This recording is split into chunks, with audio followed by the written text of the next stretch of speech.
नेहा जी दिल्ली से।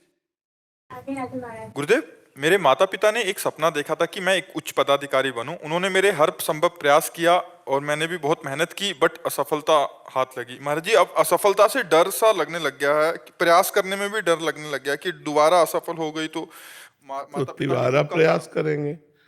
हमको प्रयासरत रहना है। हमारा पूर्व का प्रारब्ध जो है ना, जैसे हमको दुख देना है प्रारब्ध को, तो अब हम अगर सफल हो जाएंगे तो दुख कैसे मिलेगा? तो असफल करेगा ना, तो कई बार असफल करेगा, कितनी बार प्रारब्ध अटैक करेगा।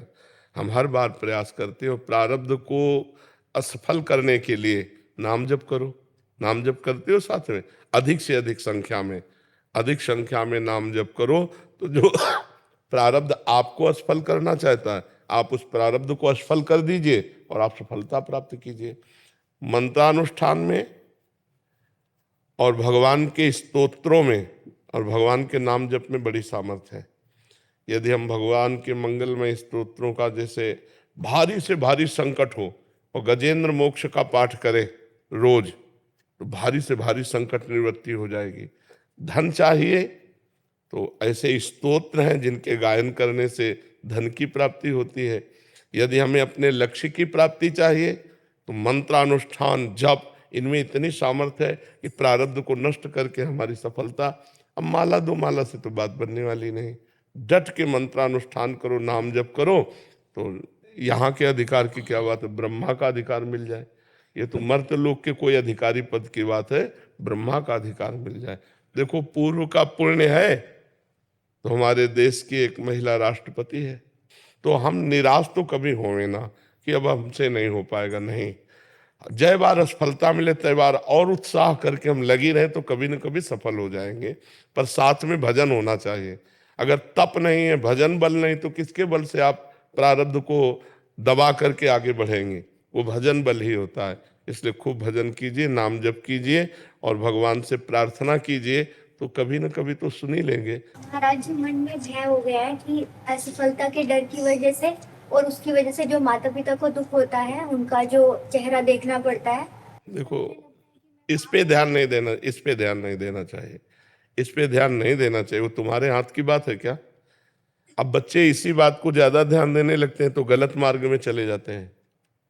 ना हम माता पिता के दुख को देखेंगे, ना स्वयं दुखी होंगे। ऐसे बच्चे तो गलत कदम उठा लेते हैं। बिल्कुल नहीं देखना। माता पिता दुखी हैं तो मैं क्या करूं? तुम्हारा प्रारब्ध भोग है। मैं तो प्रयासरत हूं, तुम्हारे प्रारब्ध में नहीं लिखा है हमसे सुख भोगना, तो कैसे करें? नहीं, हम पदाधिकारी बन जाए, आपको सुखी देखें, तो तुम्हारा भी प्रारब्ध है। तो इसलिए नाम जप करो, विवेक पूर्ण रहो, निराश मत हो और किसी के ज्यादा उदास होने पर चिंतन मत करो। क्योंकि वो अपने स्वार्थ से आपकी तरफ देख रहे हैं ना, कोई परमार्थ की तरफ थोड़ी देख रहे हैं। स्वार्थ संबंध की, अगर मेरा बेटा बेटी पदाधिकारी हो जाता तो वो भी सुखी रहता और मुझे भी सुख प्राप्त होता, यही चिंतन होता ना। तो वो प्रारब्ध के अधीन है।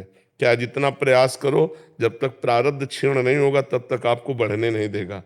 कई लोग ऐसे होते, ज्यादा प्रयास नहीं करते, उन्नति को प्राप्त हो जाते हैं, उनका प्रारब्ध उनको सपोर्ट कर रहा है। कई लोग ऐसे बहुत विज्ञ है, बहुत प्रवीण है, लेकिन उनकी प्रवीणता कागज में लिखी रखी, उनके पास हासिल है प्रवीणता, पर उसका लाभ वो नहीं ले सकते, क्योंकि प्रारब्ध जहां कदम रखेंगे वही गिरा देगा। प्रारब्ध पूर्व का पाप कर्म हमारा होता है ना, तो हम इतना भजन करें कि पूर्व के प्रारब्ध कर्म को हम विध्वंस कर दें, तब तो हम आगे बढ़ सकते हैं। नहीं तो बार बार हमें निराशा, और इतनी निराशा हो जाएगी कि फिर जैसे बच्चे फेल हो जाते हैं, उनको लगता है मम्मी पापा डांटेंगे और मित्र लोग उपहास करेंगे, तो इससे अच्छा ऐसा तो कर लो। ये विवेक नहीं है, बुद्धिमानी नहीं है। हमें हर बार प्रयास करना चाहिए, और एक मार्ग में प्रयास निष्फल हो जाए कई बार तो दूसरा मार्ग चयन करना चाहिए। ऐसा नहीं कि आप पदाधिकारी बनकर ही केवल धन कमा सकते हैं। आप व्यापारी बनकर भी तो कमा सकते हैं, आप छोटा काम करके भी तो कर सकते हैं। तो हम देखें कि जिस विषय में बार बार असफल हो रहे हैं, तो हमें मार्ग चेंज कर लेना चाहिए, हमें दूसरा मार्ग ले लेना चाहिए। पढ़ लिख करके आप ऐसी नौकरी भी कर सकते हैं जिससे आपको अच्छे पैसे मिल जाएं और आप अपने परिवार का पोषण करें। तो जरूरी सरकारी पदाधिकारी ही बन करके हम अपने परिवार का पोषण कर सकते हैं? नहीं। तो हमें बहुत गंभीर रहना है, धैर्यवान रहना है और भगवान से जुड़े रहना है।